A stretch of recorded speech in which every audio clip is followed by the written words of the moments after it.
கட்சி அடகு வச்சிட்டாங்க அப்படின்னு காலைல ஒரு ட்வீட் போட்டிருக்கீங்க. திமுக பாஜக கூட்டணி ஆல்மோஸ்ட் உறுதி ஆகிருச்சு, அதிகாரப்பூர்வ அறிவிப்பு வெளியே வந்துருச்சு. சரி, நான் தப்பா சொல்லிட்டேன். அடகு வைக்கல, மொத்தமா வித்துட்டாங்க. ஏன் வந்து வேலுமணி மேல என்ஃபோர்ஸ்மெண்ட் டைரக்டரேட் கேஸ் இல்லையா? சுகாதார விஜயபாஸ்கர் மீது என்ஃபோர்ஸ்மெண்ட் டைரக்டரேட் கேஸ் இல்லையா? அப்ப இவர்கள் உத்தமர்களா? இதற்கு முன்பு சென்னையில வச்சு அமித்ஷா 2 திராவிட கட்சிகள் ஊழல் கட்சின்னு சொல்லி சொன்னார்ல, அது எங்க? அண்ணாமலை என்ன சொன்னாரு? ஜெயலலிதா அம்மா ஊழல்வாதி, தண்டிக்கப்பட்டவர்னு சொன்னார் இல்லையா? சித்தாந்த ரீதியாக இன்றைக்கு கூட அமித்ஷா என்ன சொல்றாரு? மும்மொழி கொள்கை, இருமொழி கொள்கை பத்தி பேசுறாரு. அமித்ஷா வந்து என்ன இருமொழி கொள்கையை ஏற்றுக்கொள்கிறோம்னு சொல்லி இருக்காரு. இல்ல, மும்மொழி கொள்கையை தான் பேசுறாரு. ஆமா, அப்ப அதிமுக கொள்கை என்ன? மும்மொழி கொள்கையா இருமொழி கொள்கையா? இருமொழி கொள்கை தான். அப்ப அது எப்படி வந்து சரியா வரும்? அமித்ஷாவோட அந்த பத்திரிகையாளர் பேட்டியை பாருங்க. முழுக்க முழுக்க பாஜகவை முன்னிறுத்தி பாஜக வெர்சஸ் திமுக. நீங்க ஒரு பத்திரிகையாளர், பாஜக அப்படிதான் நம்ம புரிஞ்சுக்கணும். நீங்க இதுதான் எனது மாப்பிள்ள அவருதான், ஆனா சட்டம் என்னது? 2024 முக்கியமான தேர்தல் பாஜக தெரிஞ்ச கூட்டணியை முடிச்சுட்டு வந்தாரு. அப்ப அதை எப்படி நீங்க சொல்வீங்க? அது தனித்து முடிவெடுத்ததான அர்த்தம். அது என்னால ஏத்துக்க முடியாது. வந்தீங்க இல்ல 24 மட்டும் இல்ல 26 மட்டும் இல்ல கூட்டணி இல்லன்னாரு. இல்ல நீங்க இல்ல, அப்புறம் ஏன் போய் வந்து இன்னைக்கு சேர்ந்தீங்க? அது என்ன உங்க சம்மந்தி வீட்டுல ரைடு வந்த உடனே வந்து ஏன் நிலைப்பாட மாத்துனீங்க? இந்த காலத்தின் கட்டாயம் அப்படின்னா அதிமுக கூட்டணி தேவை. இந்த பக்கம் யாரும் ஆப்ஷன் நான் உங்களுக்கு சிம்பிளா சொல்றேன். நான் உங்களுக்கு சிம்பிளா சொல்லட்டுமா? இப்ப அமைச்சரவைன்றனால மக்கள் ஏத்துக்க மாட்டேன்றீங்க. எனக்கு அதுல ஒரு கிளாரிட்டி கொடுங்க, அவ்வளவுதான். நான் நீங்க சொல்ற கருத்தை நான் புரிஞ்சுக்கிட்டேன். சாப்பாட்டுக்கு உப்பு தேவையா என்ன? தேவைதான். எந்த அளவுக்கு தேவை? தேவையான அளவுக்கு தேவை. அதை தாண்டிச்சுன்னா பிரச்சனை, உடம்புக்கு நிறைய. இவ்வளவுதாங்க.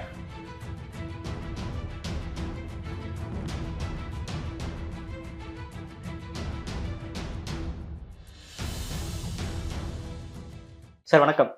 கட்சி அடகு வச்சிட்டாங்க அப்படின்னு காலைல ஒரு ட்வீட் போட்டிருக்கீங்க. அதோட பின்விளைவு என்ன? இப்போ வந்து அதிமுக பாஜக கூட்டணி ஆல்மோஸ்ட் உறுதி ஆகிருச்சு, அதிகாரப்பூர்வ அறிவிப்பு வெளியே வந்துருச்சு. இது எப்படி பாக்குறீங்க? சரி, நான் தப்பா சொல்லிட்டேன். அடகு வைக்கல, மொத்தமா வித்துட்டாங்க. ஓகே, மொத்தமா வித்துட்டாங்க. அடகு வச்சுட்டாங்கிறது தவறான வார்த்தை. ஒட்டு மொத்தமாக விற்று விட்டார்கள்.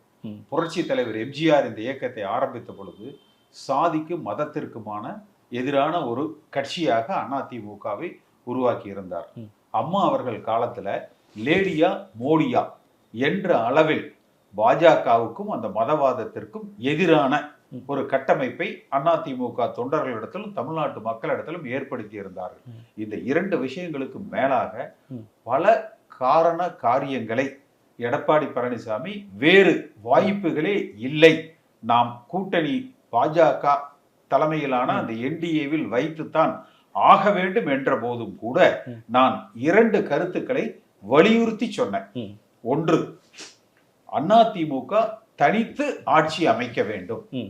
ஆனால் இன்றைக்கு திரு அமித்ஷா அவர்கள் பேசுகிற பொழுது பாஜக அதிமுக கூட்டணி ஆட்சி. அதிமுக தலைமையில் கூட்டணி இல்ல, ஆட்சி, கூட்டணி ஆட்சி என்று ஆட்சி அமைக்க 2026 அமையப்போகிற வெற்றி பெற்றால் ஆட்சி அதிமுக பாஜக கூட்டணி ஆட்சி என்பதை தெளிவுபட கூறியிருக்கிறார். இது ஒன்று. அடுத்து, அதிமுக உள் விவகாரங்களில் நாங்கள் தலையிட போவதில்லை. ஏன்னா எடப்பாடி பழனிசாமி ஒட்டுமொத்தமாக விற்கிற பொழுது அதை ஆட்சேபிக்கிற, அந்த விற்பனையை ஆட்சேபிக்கிற யாருக்கும் அதுல உரிமை இல்லை என்பதை அமித்ஷா அவர்கள் உறுதிபட தெளிவுபடுத்திட்டார். கூட்டணி ஆட்சி என்பதை 1980 அன்றைக்கு நாடாளுமன்ற தேர்தலில் 40 வென்றெடுத்த காங்கிரஸ் திமுக கூட்டணி பரிசோதித்து பார்த்த பொழுது அதிமுகவுல புரட்சி தலைவர் எம்ஜிஆர் அவர்கள் வென்றெடுத்தார். அந்த கூட்டணி ஆட்சியை தமிழ்நாட்டு மக்கள் ஏற்றுக்கொள்ள மாட்டார்கள். நேரடியாகவோ மறைமுகமாகவோ தமிழகத்துல மதவாத பாஜக கால் ஊன்றுவதை தமிழ்நாட்டு மக்கள் அனுமதிக்க மாட்டார்கள். 98 நம்ம அலைன்ஸ் வச்சு வந்தோம்ல. அடுத்து, பாஜக எப்பொழுதுமே 3 படி நிலைகளை வைத்திருக்கிறார். 3 ஸ்டெப் வச்சிருக்கிறாங்க. முதல் ஸ்டெப் கூட்டணி சேருவாங்க, அது 2021 சேர்ந்துட்டாங்க. 2வது ஸ்டெப் கூட்டணி ஆட்சி வைப்பாங்க, அது இப்ப 26க்கு சொல்லிட்டாங்க. ஒருவேளை இந்த வெளிப்படையா அவர் அமித்ஷா சொன்னதை இவர்கள் மறுக்கலாம். ஆனா உள்ளுக்குள்ள என்ன பேசப்பட்டிருக்கிறது என்பது எனக்கு தெரியும். தகவல் வந்துருச்சு உங்களுக்கு? எனக்கு தெரியும். அதனால இது கூட்டணி ஆட்சி என்று பேசப்பட்டிருக்கிறது. அமித்ஷா அதை வெளிப்படையாவே அமித்ஷாவை பொறுத்த வரைக்கும் அவர் நேர்மையோடு என்ன பேசப்படுகிறதோ அதை வெளிப்படையாக பேசுகிறார். ஆனால் எடப்பாடி பழனிசாமி ஏமாற்ற நினைக்கிறார். எல்லோரையும் ஏமாற்ற நினைக்கிறார், மோசடி செய்ய நினைக்கிறார். அடுத்து இது ஒருவேளை வெற்றி பெற்றால் அடுத்து 2031 பாஜக தலைமையிலான ஆட்சி. இதற்கு நீங்க அமித்ஷா 2 நாட்களுக்கு முன்பு நியூஸ் 18ல அந்த தலைமை ஆசிரியருக்கு ஒரு பேட்டி கொடுத்தார். அதுலயே அவர் சொன்னது கூட்டணி ஆட்சி. கூட்டணி ஆட்சின்ற புள்ளிக்கு நகர்ந்திருக்கவே கூடாது அதிமுகன்றீங்க. வீக்கா இருக்கனாலதான் அதிமுக அந்த புள்ளிக்கு நகர்றாங்கன்றீங்க. நான் சொல்றது அதிமுகவுல எடப்பாடி அதிமுக இன்றைக்கும் இப்ப இருக்க அதிமுக சொல்றீங்க. எடப்பாடி பழனிசாமி கூட பார்க்கல. எடப்பாடி பழனிசாமியும் அவரோடு பயணிக்கிற அந்த முன்னாள் அமைச்சர்களும் தங்களை காப்பாற்றிக் கொள்வதற்காக அதிமுக என்கிற இயக்கத்தை இதுவரை அவர்கள் அடகு வைத்துக் கொண்டிருக்கிறார்கள் என்று நினைத்த இயக்கத்தை தாரை வார்த்து விட்டார்கள், அதிமுகவுக்கு ஒப்படைத்து விட்டார்கள் என்றுதான் நான் ஒரே ஒரு சின்ன கேள்வி. இன்றைய நாள் அதிமுக வரலாற்றில் ஒரு கருப்பு நாள். இப்ப நீங்க இப்ப சொல்ற மாதிரி வீக்கனா இருக்கிறாங்க, அதனாலதான் கூட்டணி ஆட்சி அப்படின்றது அமித்ஷா இவ்வளவு ஸ்ட்ராங்கா பேசுறாரு. அப்படின்னாலும் எடப்பாடி தலைமையிலான கூட்டணி தான், அதிமுக தலைமையிலான கூட்டணி தான் அப்படின்னு அவர் சொல்றாருனால இங்க அதிமுக அந்த அளவுக்கு ஸ்ட்ராங்கா இருக்காங்க, எடப்பாடி பழனிசாமி கீழே இத்தனை சகாக்கள் இருக்காங்க அப்படின்னாலதான் அவர் அவ்வளவு ஸ்ட்ராங்கா பேசுறாரு. அதெல்லாம் இது ஏன் நீங்க கண்டுக்கவே மாட்டீங்க? இனிப்புல விஷம் கலந்து கொடுக்கறது. நீங்க என்ன சொல்றீங்கன்னா இனிப்பு தானேன்னு சொல்லுவீங்க. ஆனா அது உள்ளுக்குள்ள இருக்கிறது விஷம். மேல இனிக்கும், உள்ளுக்குள்ள அந்த விஷம்.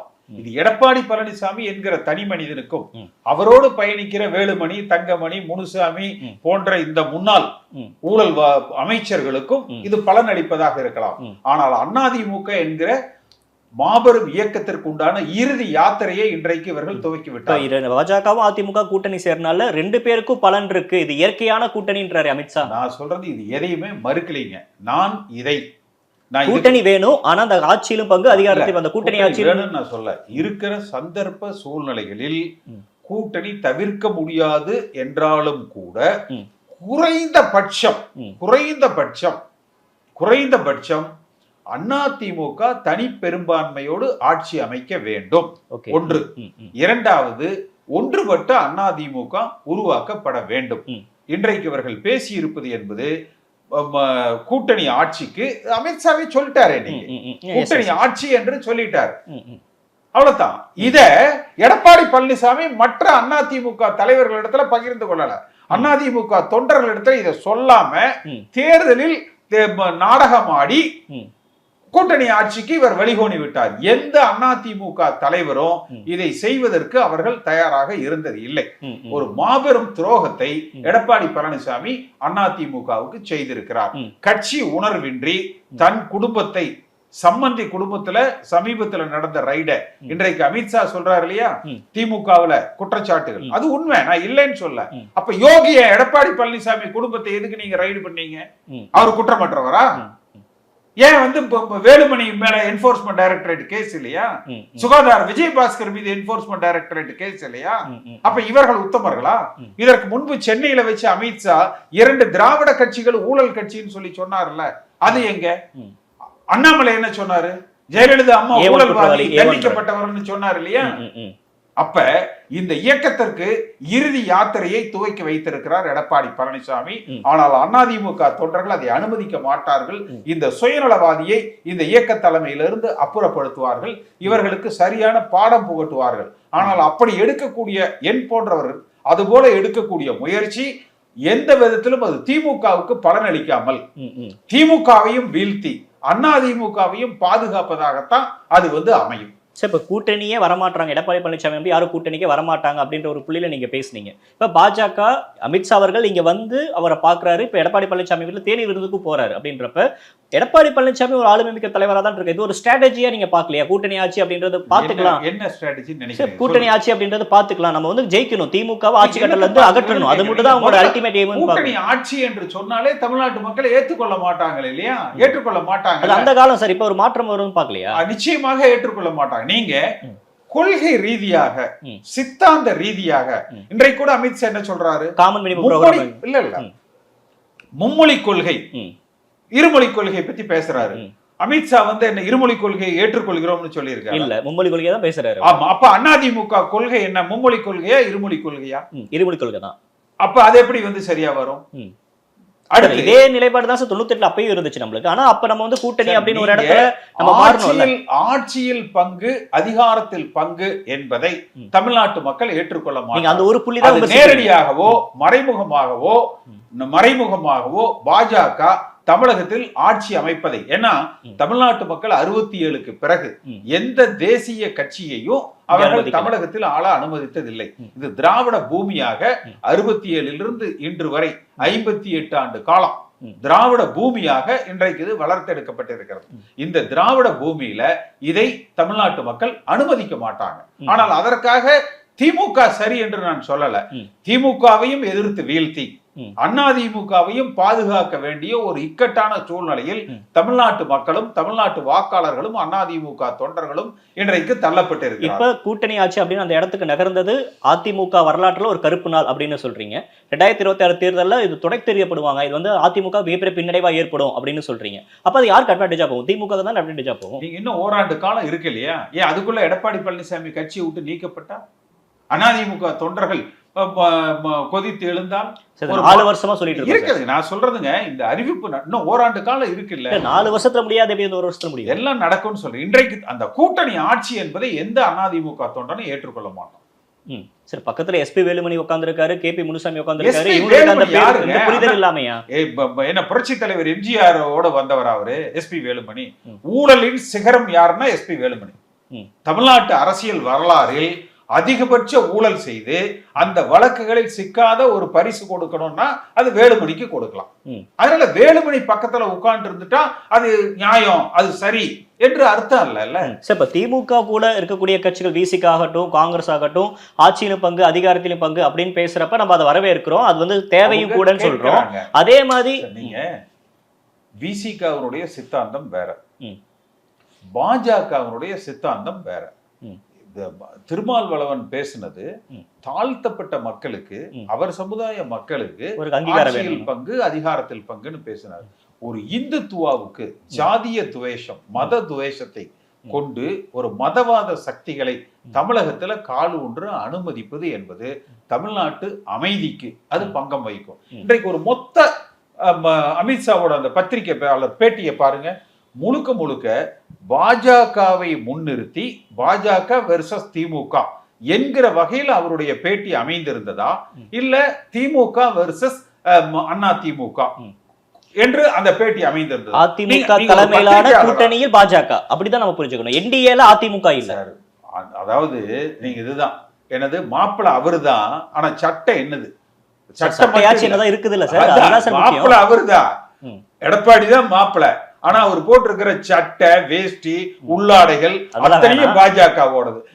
அதாவது எங்கேயாவது அவர் பாஜக சொல்படி கேட்கலன்னா பூரா உருவி. 2024 முக்கியமான தேர்தல் பாஜக தெரிஞ்சு கூட்டணி முடிச்சுட்டு வந்தாரு. அப்ப அதை எப்படி நீங்க சொல்வீங்க? அது தனித்து முடிவெடுத்ததான அர்த்தம். அது எந்த 2024 பாஜகவே வேணாம் அப்படின்ட்டு வந்தாருல்ல, அப்ப அது ஒரு ஸ்ட்ராங்கான முடிவு தானே. இப்ப இவ்வளவு நீங்க பயந்துருக்காருன்னு சொன்னீங்கன்னா அந்த முடிவு அவர் எடுத்து தயங்கி இருக்கணும்ல. எதுக்காக வந்தாரு சொல்லுங்க? அவருக்கு அண்ணாமலைக்கு ஏற்பட்ட பிரச்சனையில வந்தாரு. எங்க கட்சியோட ஐகானா இருக்கக்கூடிய ஜெயலலிதா அவர்கள் பேசினாலே என்னால ஏத்துக்க முடியாதுன்றதால வெளிய வந்தாரு. வந்தீங்கல்ல 24 மட்டும் இல்ல 26 மட்டும் எப்பவுமே கூட்டணி இல்லன்னாரு. இல்ல நீங்க இல்ல, அப்புறம் ஏன் போய் வந்து இன்னைக்கு திமுக வலுவா இருக்காங்க. உங்க சம்மந்தி வீட்டுல ரைடு வந்த உடனே வந்து ஏன் நிலைப்பாட மாத்துனீங்க? உங்க சம்மந்தி வீட்டுல ஒரு ரைடு வந்து அதுதான் உண்மையான காரணம். எப்படி நம்ம எடுத்துக்க முடியும்? வேற என்ன காரணம்னு சொல்லுங்க வேற. சார் இந்த வார்த்தைகளை சொன்னது யாருங்க? எடப்பாடி பழனிசாமி தானுங்க. நான் சொன்னா அவரு தானே சொன்னாரு. அப்ப இந்த நிலைப்பாடு மாற்றத்துக்கு என்ன காரணம் சொல்லுங்க அவரை. இந்த பக்கம் பாருங்க, திமுக பாருங்க வலுவா இருக்காங்க. வீட்டுல ரைடு வந்தா நான் அடகெல்லாம் வைக்கல, ஓபிஎஸ் மாதிரி ஒட்டு மொத்தமா நான் வந்து உங்களுக்கு எழுதி கொடுத்துறேன், நீங்களே வச்சுக்கோங்க என்பதாகத்தான் இது ஆகுது. இன்றைக்கு அமித்ஷா பேச்சுல அதிமுக ஆட்சியில் இவ்வளவு சாதனைகள் புரிந்திருக்கிறார்கள், திமுக ஆட்சியில் இவ்வளவு தவறுகள் செய்திருக்கிறார்கள், அதிமுக ஆள வேண்டும், மாநிலத்தை அதிமுக ஆள வேண்டும், மத்தியிலே பாஜக ஆள வேண்டும், மாநிலத்தை ஆள்வதற்கு அதிமுகவுக்கு நாங்கள் தோள் கொடுப்போம், உறுதுணையாக நிற்போம் பேசினார். அப்படி இந்துத்துவ கொள்கைகளுக்கும் இந்துத்துவ சித்தாந்தங்களுக்கும் திராவிடத்துல திமுக கொள்கைகளுக்கும் திராவிட சித்தாந்தங்களுக்கும் ஆனா அரசியலை தான் அவர் அங்க பேசுறாரு. எடப்பாடி பழனிசாமி வாய்மூடி மௌனியாக அருகில் அமர்ந்து கொண்டு இருக்கு. சரி, இப்ப என்னதான் நீங்க கூட்டணி அப்படின்னு பேச்சுவார்த்தை இருந்தாலும் அவர் ஒரு கட்சியோட தலைவர் அப்படின்றப்ப அவர் பாஜக வளரணும் அப்படின்னு தானே பேசுவாரு. அதை நீங்க எப்படி சொல்றதுங்க? அமித்ஷா மீது நான் தவறு சொல்லவில்லை, இந்த அடிமையின் மீது மட்டும்தான் நான் தவறு சொல்றேன். அவர் ஒரு முன்னாள் முதலமைச்சர், கட்சியோட பொதுச் செயலாளர். உங்களுக்கு முன்னாள் முதலமைச்சர், கட்சியோட பொதுச் செயலாளர் சார். யாரு இருக்கட்டுங்க, நீங்க இருந்த கட்சியோட பொதுச் செயலாளர். தொண்டர்களால் அவர் தேர்ந்தெடுக்கப்பட்ட தலைவர் அல்ல. தொண்டர்களால் அவர் தேர்ந்தெடுக்கப்பட்ட தலைவர் அல்ல. ஒரு கட்சியினுடைய தலைவர் என்கிற மரியாதை அவருக்கு தேவை என்றால் தேர்தலில் வெற்றி பெறுகிற ஆற்றல் கொண்ட தலைவராக இருக்கணும். தன்னால் வெற்றி பெற முடியாது என்று பாஜகவிடத்தில் கூட்டணி என்றார். அப்பொழுதும் கூட சரி பரவாயில்லை, ஆனாலும் தனித்து அதிமுக ஆள வேண்டும், ஒன்றுபட்ட அதிமுக உருவாக வேண்டும் என்கிற நிலையில் இன்றைக்கு அதிமுக பாஜக கூட்டணி அமைச்சரவை என்பதை தமிழ்நாட்டு மக்களும் அதிமுக தொண்டர்களும் ஏற்றுக்கொள்ள மாட்டாங்க. அப்போ இது சொல்லாம அதிமுக பாஜக கூட்டணி அப்படின்னு சொல்லியிருந்தா மக்கள் ஏத்துக்குவாங்களா? நான் சொல்றது வெளியில என்ன சொல்றாங்கன்னு இல்ல, முடிவுகளை பத்தி நான் சொல்றேன். இல்ல, களத்துல எப்படி பிரதிபலிக்கும் கேக்குறேன். களத்துல என்ன பிரதிபலிக்கும் கேக்குறேன். இப்ப நீங்க சொன்னீங்க களத்துல கூட்டணி அமைச்சரவையை அதிமுக தொண்டர்கள் ஏற்றுக்கொள்ள. மக்கள் சார், மக்களை ஏற்றுக்கொள்ள மாட்டாங்க. அப்ப அதிமுக பாஜக கூட்டணி மட்டும் ஏத்துக்குவாங்களா? நான் சொல்றேன் இந்த கூட்டணியவே ஏற்றுக்கொள்ள மாட்டாங்கன்னு சொல்றேன். நீங்க என்றைக்கு கூட்டணி அமைச்சரவை என்று வந்ததோ அடுத்த நிமிடம் தமிழ்நாட்டு மக்கள் இதை துடை தெரிந்து விடுவார்கள். சரி, நீங்க சொல்றதுல ஒரு முரண் இருக்கு சார். இப்ப இந்த காலத்தின் கட்டாயம் அப்படின்னா அதிமுக கூட்டணி தேவை, இந்த பக்கம் யாரும் ஆப்ஷன் இல்ல, பாஜகன்னு சொன்னீங்க. சிம்பிளா சொல்லிட்டு இப்ப அமைச்சரவைன்ற வரனால மக்கள் ஏத்துக்க மாட்டேன்றீங்க. எனக்கு அதுல ஒரு கிளாரிட்டி கொடுங்க, அவ்வளவுதான். நான் நீங்க சொல்ற கருத்தை நான் புரிஞ்சுக்கிட்டேன். சாப்பாட்டுக்கு உப்பு தேவையா? என்ன தேவைதான். எந்த அளவுக்கு தேவை? தேவையான அளவுக்கு தேவை. அதை தாண்டிச்சுன்னா பிரச்சனை, உடம்புக்கு நிறைய பிரச்சனை. இவ்வளவுதாங்க. பாஜக என்கிற உப்பை அல்லது சர்க்கரையை எப்படி வேணாலும் எடுத்துக்கோங்க, நீங்கள் அளவோடு பயன்படுத்திக் கொள்வதில் கூட தவறு, அதே வேண்டாம், பட் அதுலயே கூட தவறு இல்லை. ஆனால் அது அதிகமாக பங்கு எடுக்கிற பொழுது, ஆட்சி அதிகாரத்துல பங்கு எடுக்கிற பொழுது எதிர்மறை விளைவுகளை கொடுத்து இந்த இயக்கத்தை அழித்து விடும். நீங்க பீகார், நீங்க 2 நாளைக்கு முன்னாடி அமித்ஷாவோட ட்வீட்ல பாருங்க, அவர் பீகார் மாடலை தான் சொல்லியிருப்பார். பீகார்ல என்னாச்சு? பீகார் மாநிலம் வேற, அதுக்கு முன்னாடியே பாஜக அங்க ஆண்டு இருக்கிறாங்க. மகாராஷ்டிரா என்னாச்சு? முன்னாடியே பாஜக அங்க ஆண்டு இருக்கிறாங்க. அதே போல தமிழ்நாட்டு களத்தில் அவர்கள் அரசியல் விளையாட்டை துவக்கி இருக்கிறார்கள். தமிழ்நாட்டு மக்கள் அதிமுக தொண்டர்கள் அதை தடுத்து நிறுத்தி திமுகவையும் வீழ்த்துவார்கள். அப்ப யாரு இன்னொரு ஆப்ஷன் வரும்? பொறுத்திருந்து பாருங்க. அதை சொல்லிருங்க சார். சார் இன்னும் ஓராண்டு காலம் இருக்குதுங்க சார். எனக்கு தமிழ்நாடு அரசுகள் தான் 2 கட்சிகள் வேறு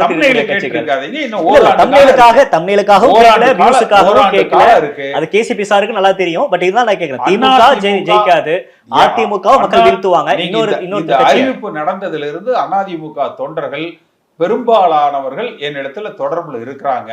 எல்லோரிடத்திலும் ஒரு கலந்து பேசி ஒரு நல்ல முடிவை அதிமுக என்கிற இந்த எம்ஜிஆர் கட்சியை பாதுகாக்கிற நடவடிக்கைகளை நான் எடுப்பேன். இல்ல, நீங்க திமுகவும் இல்ல அதிமுகவும் இல்லைன்னா விஜய் சொல்வீங்களா? நான் பயந்துட்டேன், அவ்வளவுதான்.